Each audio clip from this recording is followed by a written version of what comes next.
भरधाव कारनं दुचाकींना हवेत उडवलं. कोल्हापुरातील गजबजलेल्या सायबर चौकात भर दुपारी घडली घटना. सीसीटीव्हीत अपघाताचं दृश्य पाहताना उडतोय अंगाचा थरकाप.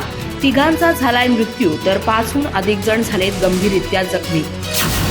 कोल्हापुरातील गजबजलेल्या सायबर चौकात आज भर दुपारी एका भरधाव कारनं समोरील 3 ते 4 दुचाकींना कॅरम बोर्डवरील सोंगट्याप्रमाणे उडवलं. यामध्ये तिघांचा मृत्यू झाला तर 5हून अधिक जण गंभीररित्या जखमी झालेत. सीसीटीव्ही फुटेजमध्ये कैद झालेली ही घटना अंगाचा थरकाप उडवणारी आहे. दुपारी 2:30च्या सुमारास ही हृदयद्रावक घटना घडली. चौक ओलांडत असल्यामुळं आणि चहूबाजूनी वाहनांची वर्दळ असल्यानं दुचाकी स्वार संथ गतीनं पुढे जात होते.